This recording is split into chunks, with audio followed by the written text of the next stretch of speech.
जय सिया राम। और मैं हमारी ये जो छत्तीसगढ़ में नारी सशक्तिकरण के ऊपर बनाई जा रही जो फिल्म, बहुत अच्छी फिल्म जो बनी हुई है, जिनके निर्मात्री हमारे अखिल भारतीय अघरिया समाज की एक प्रमुख पदाधिकारी भी हैं, सदस्य भी हैं, सक्रिय महिला भी हैं। ऐसे हमारे समाज को गौरवान्वित करने वाली चंद्रकला पटेल जी ने बहुत ही अच्छा पिक्चर वैदेही के बारे में सोचा और उनको बनाया। मैं वैदेही की पूरे टीम को बहुत बहुत बधाई देता हूं, साधुवाद देता हूं।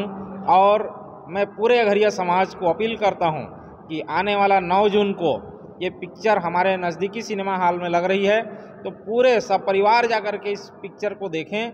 बहुत ही अच्छी पिक्चर नारी सशक्तिकरण के ऊपर बनी है। इसके सारे गाने बहुत ही अच्छे हैं। इस गाने के भी अभी धूम मचा रही है। और राम राम ने तो पूरे तरह से रामनवमी में भी धूम मचाया। हमारे समाज के बेटे बेटियों ने भी इसमें अभिनय किया हुआ है। तो मैं आप सबको इसके लिए अपील करता हूं कि 9 तारीख को, 9 जून को नज़दीकी सिनेमा हॉल में जा कर के अवश्य पिक्चर वैदेही को देखें। बहुत ही अच्छा पिक्चर, पारिवारिक पिक्चर आप सबके मनोरंजन के लिए आ रहा है। हमारे समाज को गौरवान्वित करने वाले चंद्रकला जी को भी मैं बधाई देता हूं।